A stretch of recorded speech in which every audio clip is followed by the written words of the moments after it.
Welcome once again, ladies, gentlemen, and servitors. Now, this one's going to be about me. I'm going to interview myself. Who am I playing in the Dark Heresy campaign? Well, I'm playing Jericus Solar-Nova. He's an assassin, and he uses the mind-cleansed origin, which is available in the Inquisitor's Handbook, specifically. That's not in the Dark Heresy core rulebook. Anyone thinking of playing Dark Heresy, I completely recommend you go out and buy the Inquisitor's Handbook as well. In fact, I'm going to chuck that in the bar below. Go check it out. There'll be an Amazon link for you to take a look at it. What other RPGs have I played? Well, you could sort of call it an RPG, you know, the choose your own adventure style game books.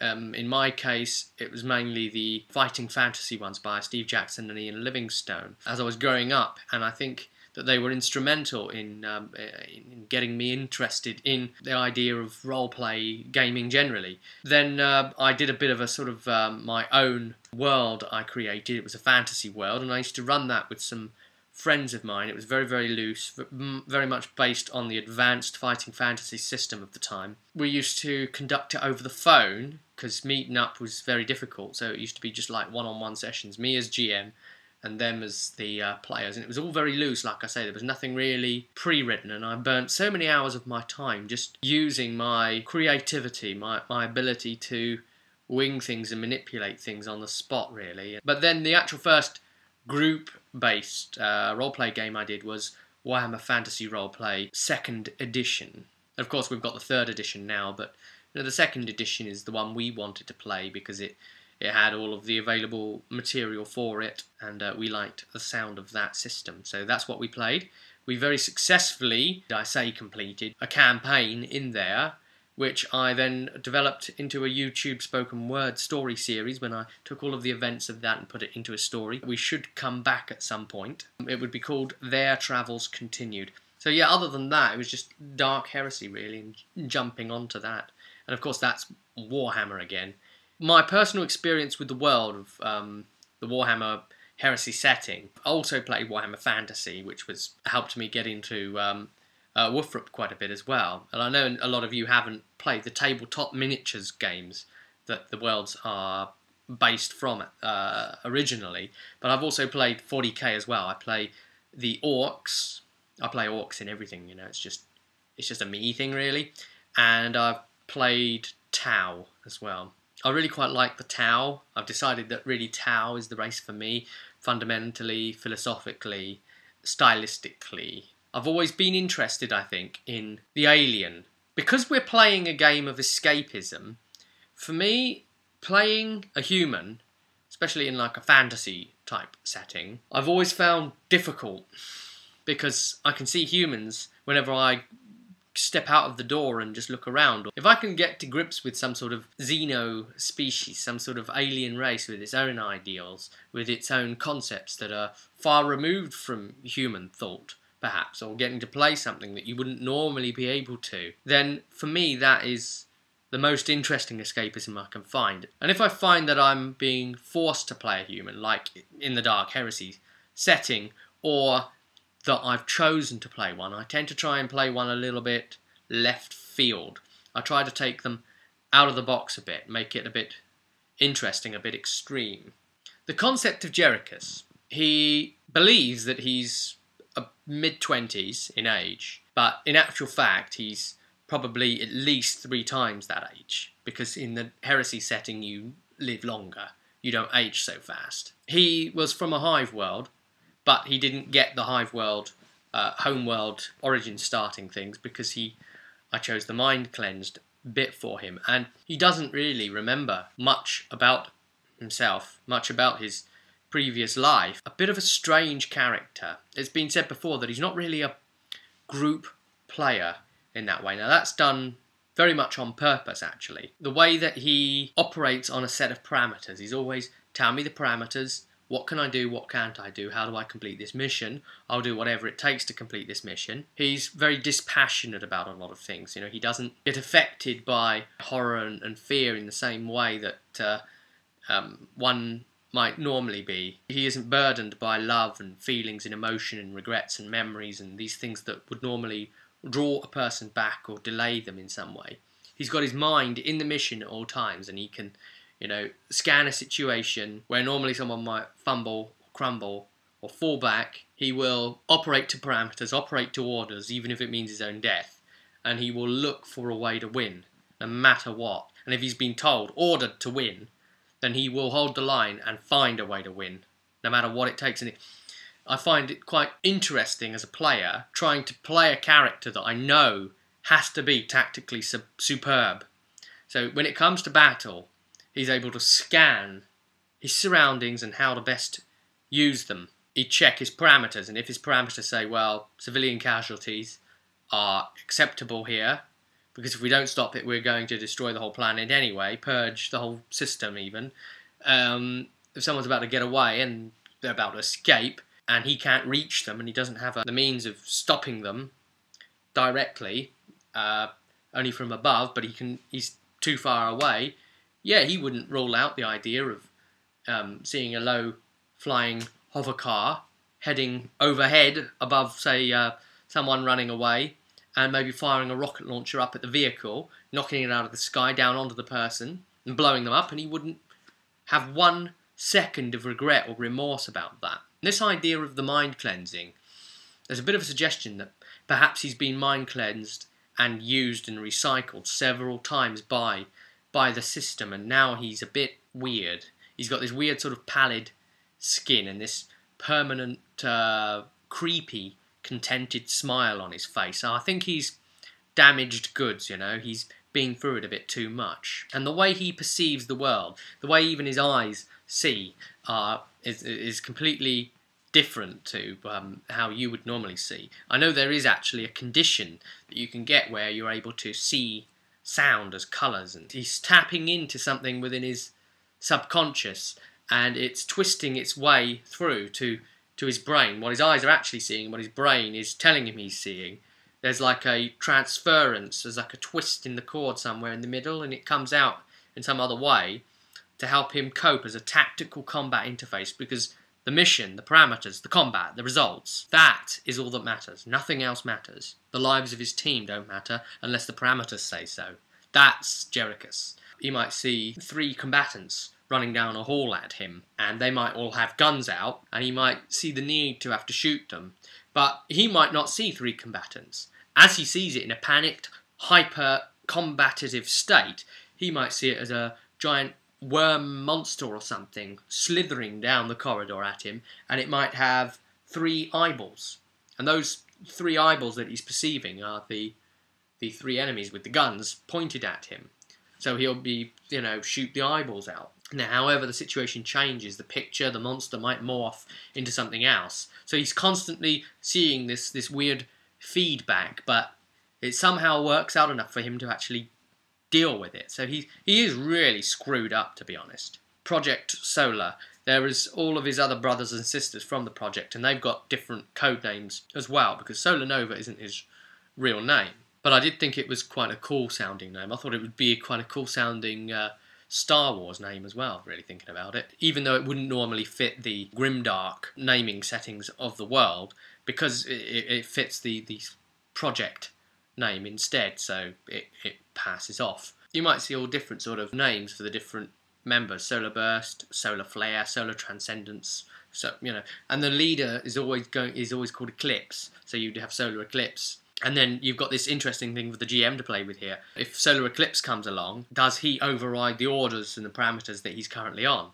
Is he able to re-enlist Jericus with new orders for a new given situation and interrupt an inquisitorial mission in some way? How would that play out with the 2? And then that's only one project. Now, the Solar Project are the day operatives, as it were. They're the ones that are allowed to operate and go loud. They're able to go in, get the job done, use rockets if they have to, blow things up if they have to, and he's an explosives guy. He's training towards a Vindicare sort of route, so he's guns, very much so. Very shooty. Very agile, though, in a sleek bodysuit that's armoured with new stealth capabilities connected to it. You've got the Lunar Project as well. Now, those are the Splinter Cell type operatives. Those are the ones that go quiet, they get in, they get out, it's espionage, it's stealth. If you never knew that they were there, they've succeeded.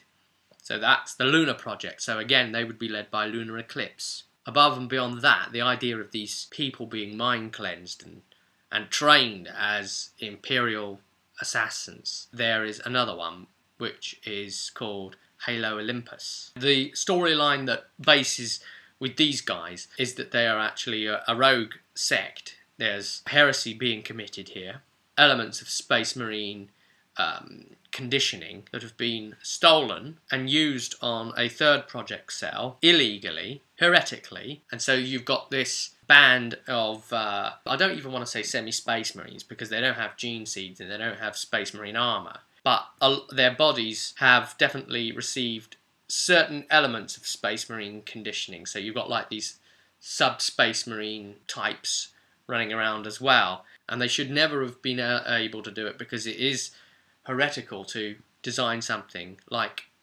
even slightly like the Space Marines, and if they can get their hands on gene seeds, maybe they already have, then they would commit some even worse heresy, wouldn't they? So that could be an interesting play coming up in the future off of all of it.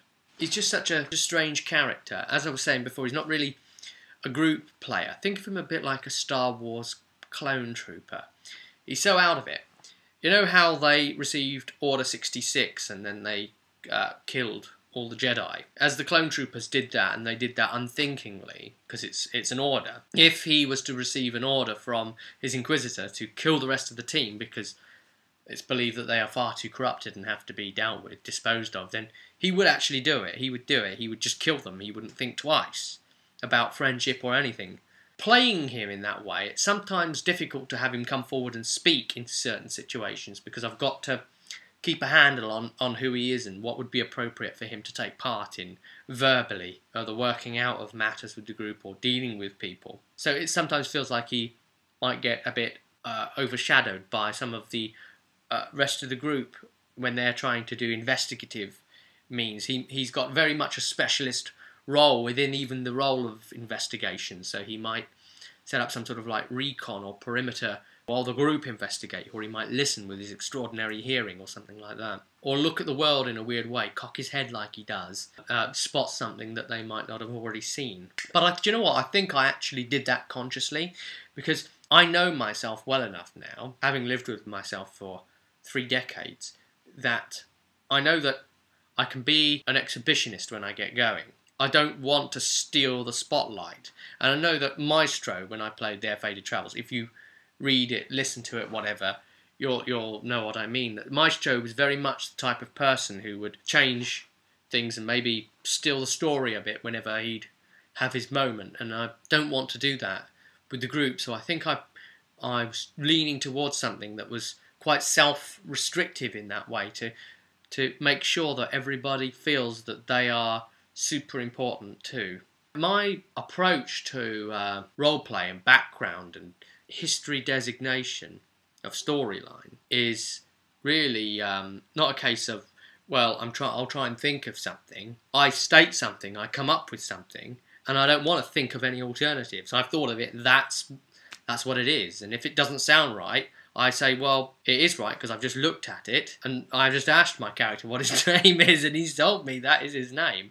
And, you know, even if I haven't worked out why, I'm like, well, it's a self-evidencing fact that the character knows they're called that. And now I will come up with the reason why. It's kind of challenge myself. So then that's how the Solar-Nova project thing came about. And I find doing that to myself, restricting myself, giving myself a challenge, forces me to come up with roleplay, background, storyline, concepts and ideas. And I do that in my approach to GMing as well, to really wing things and try and take everybody by surprise with something they might not be used to. He's got those really strange ears, and he hears things as well. His auditory input, I mentioned about like the visual, but it affects the auditory as well.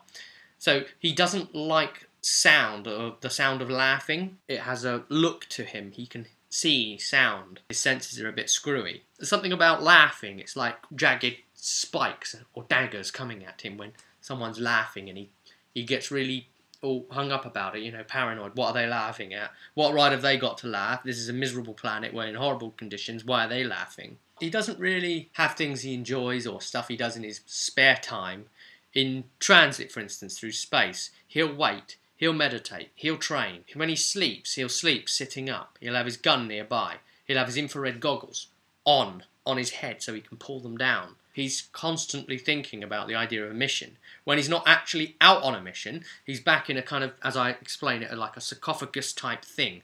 Not quite like the Blood Angels ones, where they go into heal and that sort of thing. He goes back with the project, back with Project Solar. They put him in for further conditioning and training, inject stimulants into him and give him muscle training, VR training, and through his VR training, he's very, very much experienced in a lot of different fields, including space piloting skills. He's had a lot of those areas of his brain prohibited from him, and so he needs a torch shined in his eye by a superior such as the Inquisitor to unlock that section of his brain to then enable him to do it for that mission. That will unlock as he gains experience, so it's a way of really taking some of the advanced skills that would be normally out of his package that you're paying more experience for and justifying them, saying, well, it's actually being trained for. And that's the RP reasoning for it, and then light in the eye and off he goes. He suddenly got the skill and he didn't know he had it. It's very Matrix, isn't it, that idea? And the idea of getting plugged in as well in a box. Very Matrix.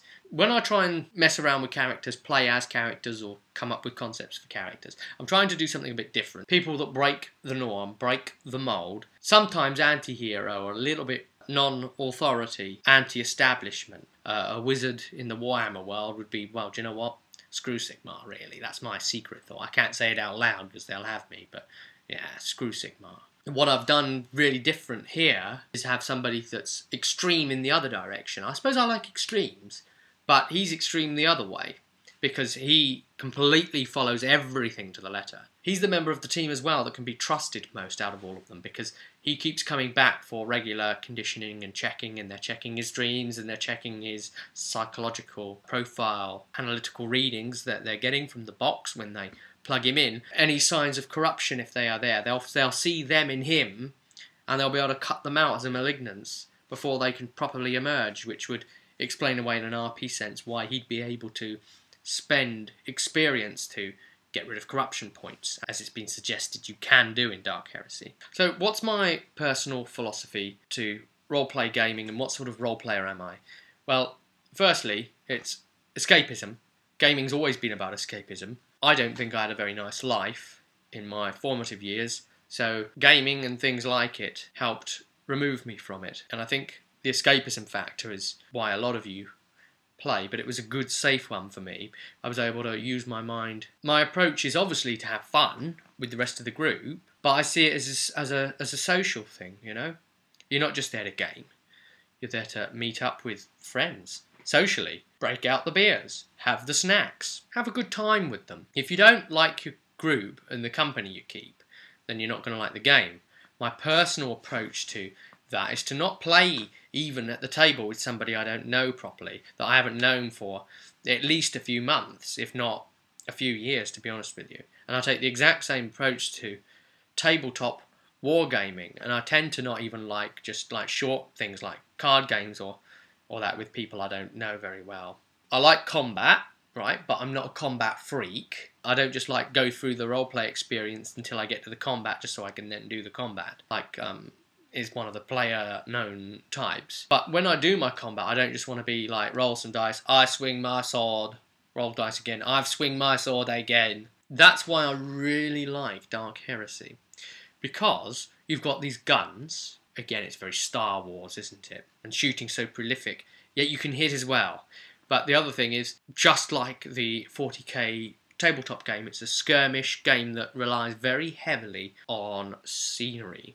And so Dark Heresy is best when you represent it with miniatures, because let's just face it, look at the source it comes from. I think you're paying homage to the world, to the system, if you use miniatures. We don't always use miniatures in every fight, but sometimes, you know, the idea of being able to say, well, I can do a whole action move and it will get me behind this piece of scenery, and then I've got the cover save if I get shot at. I think you need the realistic terms of just how far away is that pillar from me? Can I get to it in a move, or would it take more than a move? And how far away is he from me? And you really need to know how far the enemy is away from you shooting at you, because the longer the range away, the more minus goes against his shot. I might try and put suppressive fire on a position, and then some teammates can move up where they would have got shot at normally. That's great, rather than just I fire my gun, I swing my sword. You know, I really do also enjoy the roleplay factor, because I mean, and the story that's generated